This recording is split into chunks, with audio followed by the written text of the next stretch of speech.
It was part of their mystique that they was, you know, this identical side, identical twins. And if you hurt one, you had to hurt the other one.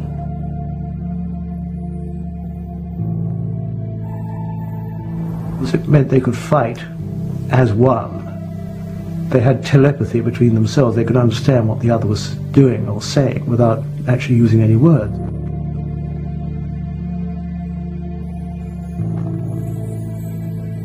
It was a partnership. They wouldn't do anything without each other.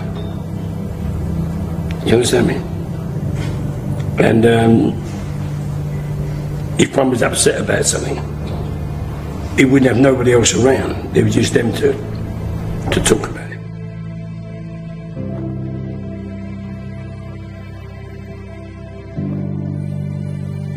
At one time, you couldn't tell them apart. It's only as the years went on, Ronnie's drinking and that, and the pills he was taking, like, you know, for his paranoia, that his face got fatter. And then you could tell them apart.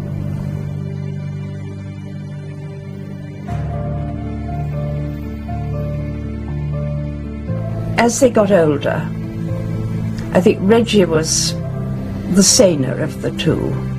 Reggie got thinner and very anxious looking. You could see he was living on his nerves.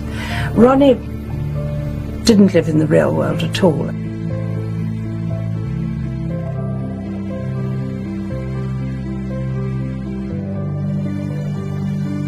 The strange thing was then, even then, Ronnie was like the stronger personality, really, I suppose, more forward, whereas Reggie was a bit more laid back. But even then, and that's exactly how it was as they got older, the same thing. But Ronnie was the leading light even then.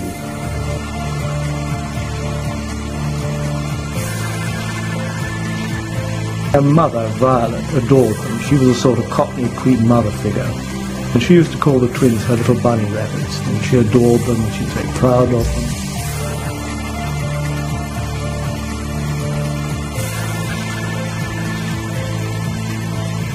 It was a mixture in between, old Charlie.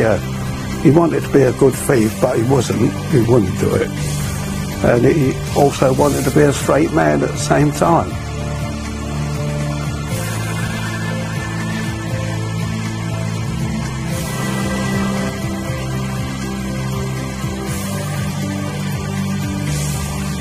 I went to Port Valence on a couple of occasions and was entertained by Violet in a very formal way, and Ronnie would pour the tea, you know, rather like the Queen Mother.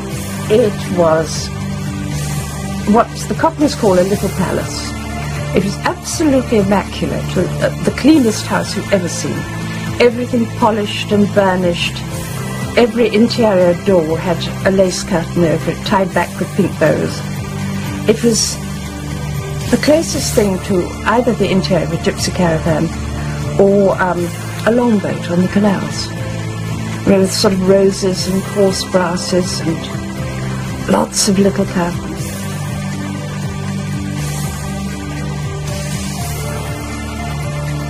When I looked at Ronnie and Reggie, I could tell immediately, always, they had this violence in them, if necessary.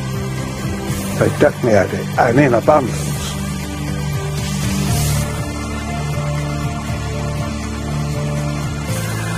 They were dangerous people, and they weren't the kind of people that you'd mess around with. If you messed around with them, then you was going to get it.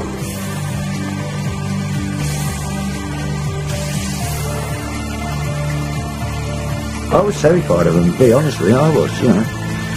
I don't mind admitting it, you know. But they were animals. Well, animals, you can't... Animals, I've got respect for animals. I've got no respect for them too, like, you know.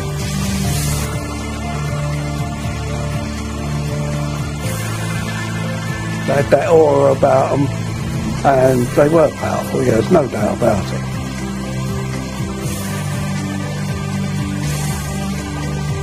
If they hurt people, they like people to be around them and see it.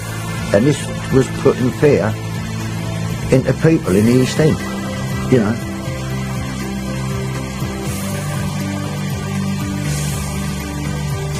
Oh, they were violent, all right, cool. Yeah. Charlie was different altogether. Charlie I respected. Charlie Kray, he'd never let you swear in front of women if you was in his company. Charlie Kray was a gentleman. He couldn't help it, because the twins were his brothers. You know, you can't blame a man for that.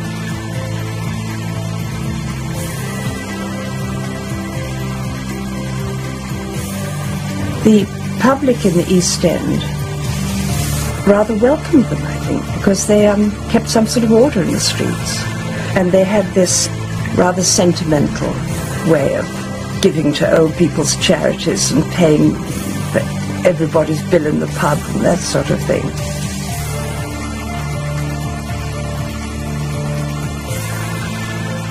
They weren't sophisticated guys. They were ordinary guys, ordinary London fellas. No, they wasn't big, brainy businessmen. Ordinary guys, but dangerous.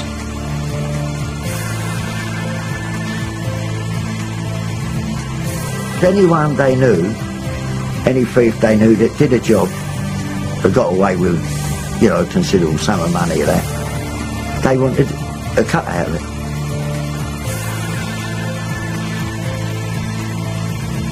They had the brains to realise they wouldn't have made good thieves, and so they went into protection, which they were born to, and they were very good at it.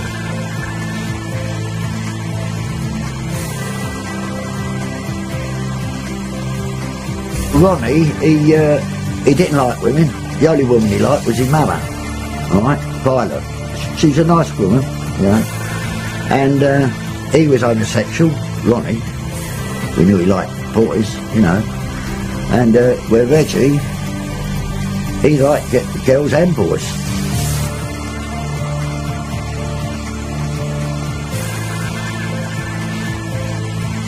Ron was quite remarkable in many ways, and one of the most remarkable things was that he was the first, I felt I can make out, the first gay gangster in England who actually came out of the closet.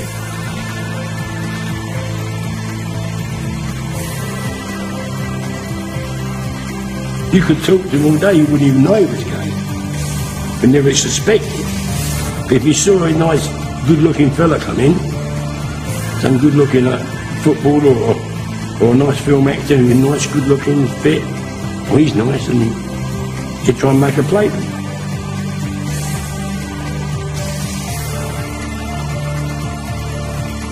No one could control him. I mean, the only one that could control him was his mother. No one else.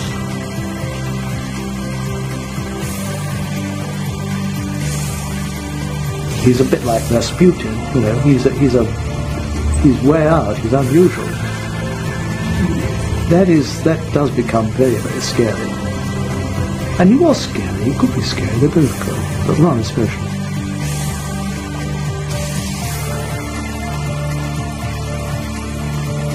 If he's going to come in here now and cut you or shoot you, he'd do it.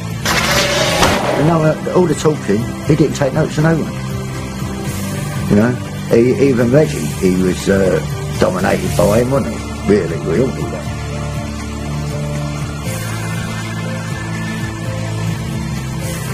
Ronnie fell in love with him. And, you know, a lot of it, if you look at old footage of Ronnie, you can see that he's trying to dress and look and talk like George Raft. It's rather touching.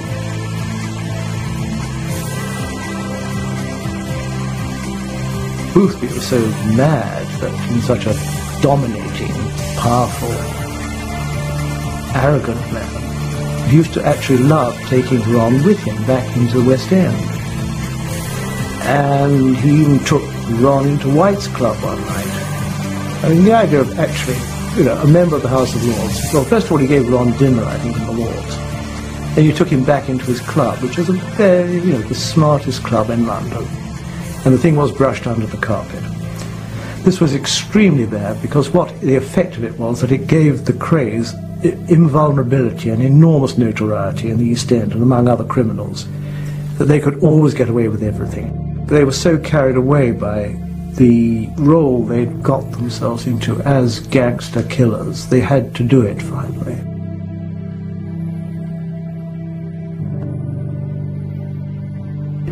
How Boothby got so entangled with them is a bit of a mystery. He must have had a death wish.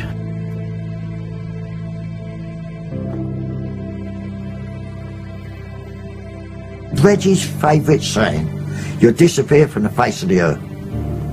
And that's what they did. They disappeared from the face. No body, no crime. They deep freeze the bodies.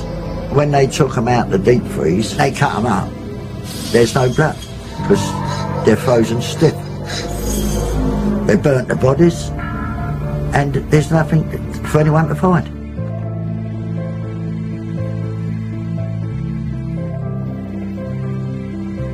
Cremated, there's nothing left.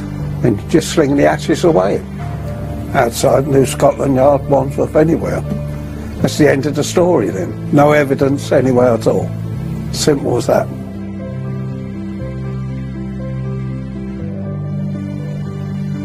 To be honest with you, all I know is there's 7 people that they have killed.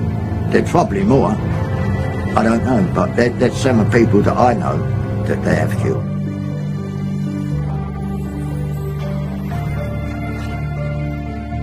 The nature of homicidal schizophrenia is that it gets worse, and also as the battles went on between them, the battles for dominance continued and got worse and worse. They were always in competition, and it's this strain between the two of them that one side of them, they adored each other, they lived for each other, and the other side, they hated each other.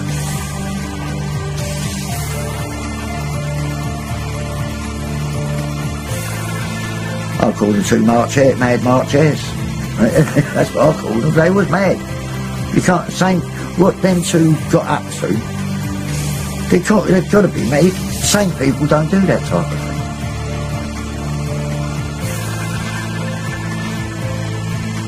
thing. He became increasingly paranoid about his brother, and so in the end we've got this pair of linked paranoid schizophrenics who were in charge of London but not in charge of themselves, and they were wretched. It was a miserable fate.